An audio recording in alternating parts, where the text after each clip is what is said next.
একটা ডিম আর ময়দা দিয়ে এই নাস্তাটি কাউকে খাওয়ালে বারবার রিকোয়েস্ট আসবে খাওয়ার জন্য। আসসালামু আলাইকুম। আজ আমি আপনাদেরকে কম তেলে খুবই সহজ একটি ঝটপট নাস্তার রেসিপি বা বাচ্চাদের টিফিন রেসিপি তৈরি করে দেখাবো। এখানে নিয়ে নিচ্ছি 1 কাপ ময়দা, আপনারা চাইলে আটাও নিতে পারেন। তারপরে এখানে দিয়ে দিচ্ছি স্বাদ মতো লবণ, হাফ চা চামচের মতো লবণ দিয়েছি। তারপরে দিয়ে দিচ্ছি 1 টেবিল চামচ তেল।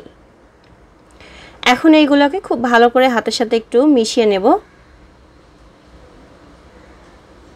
তারপরে অল্প অল্প পানি দিয়ে একটা ডো তৈরি করে নেব।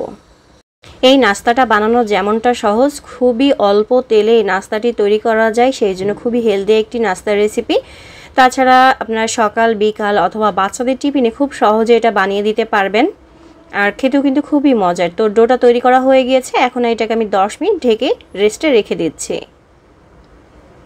এদিকে চুলার উপরে একটি কড়াই দিয়ে 1 টেবিল চামচ তেল দিয়ে দিলাম, আর দিয়ে দিচ্ছি এখানে আমি 1/4 কাপ পেঁয়াজ কুচি।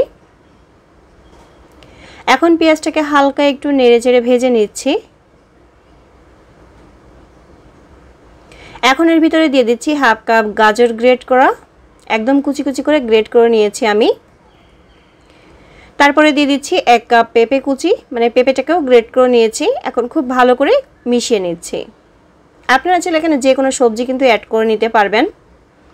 তারপরে দিয়ে দিচ্ছি সামান্য পরিমাণে লবণ, স্বাদ মতো লবণ দিয়ে দিচ্ছি, হাফ চা চামচ গোলমরিচের গুঁড়া দিয়ে আবার খুব ভালো করে মিশিয়ে নিচ্ছি। এখানেও কিন্তু আমি খুব কম মশলা ব্যবহার করেছি। এক কথায় বলতে পারেন হেলদি একটা নাস্তা হবে এটা। তারপরে এখানে আমি দিয়ে দিচ্ছি হাফ চা চামচ গরম মশলা গুঁড়া। খুব ভালো করে আবারও মিশিয়ে নেব। এভাবে এটাকে একটু ভেজে নিচ্ছি।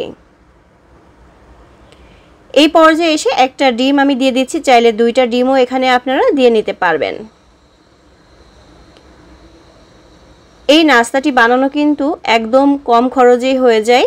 এখন খুব ভালো করে ডিম এই গাজর আর পেঁপের সাথে মিশিয়ে নিয়ে এখানে আমি ধনিয়া পাতা আর কাঁচামরিচ কুচি দিয়ে দিলাম, দিয়ে খুব ভালো করে মিশিয়ে নিচ্ছি। এটা হয়ে গিয়েছে, এখন আমি নামিয়ে এক সাইডে রেখে দিচ্ছি। এটাকে আবার একটু খুব ভালো করে মথে নিয়েছি। তারপরে লম্বা করে শেপ দিয়ে ছোট ছোট পিস করে কেটে নিচ্ছি। এখানে আমি 10-12টা পিস করে কেটে নিচ্ছি ছোট ছোট করে।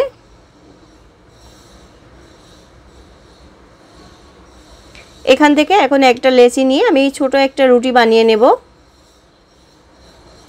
আমরা তো রুটি বানাতে সবাই পারি, তো ছোট পাতলা যতটা সম্ভব পাতলা করে এই রুটিটা বেলে নিতে হবে।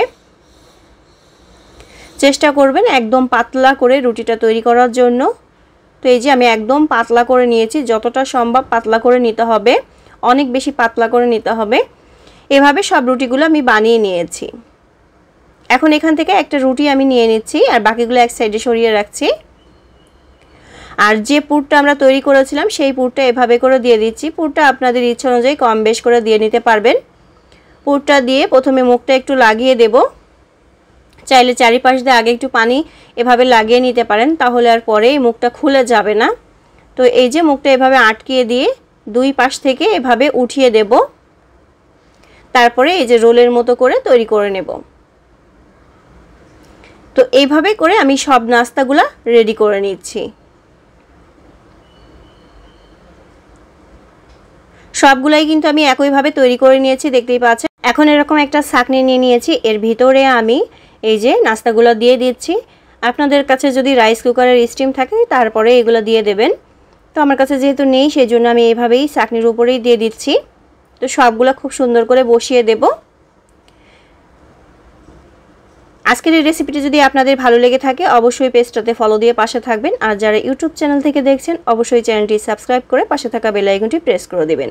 তাহলে যখনই আমি নতুন কোনো রেসিপি দেব সবার আগে আপনাদের কাছে নোটিফিকেশন পৌঁছে যাবে। তো আগে থেকে চুলার পরে একটু কড়াই দিয়ে পানি দিয়ে দিয়েছি, তারপরে স্ট্যান্ড দিয়ে দিলাম। তারপরে এই যে এটা বসিয়ে দিয়ে ঢাকনা দিয়ে ঢেকে দেব 15 মিনিটের জন্য।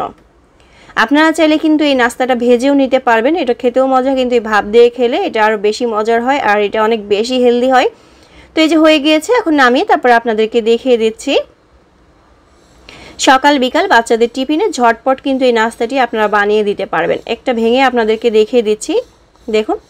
আশা করি আজকের এই সহজ রেসিপিটি আপনাদের ভালো লাগবে। আজকের মতো বিদায় নিচ্ছি, আল্লাহ হাফেজ।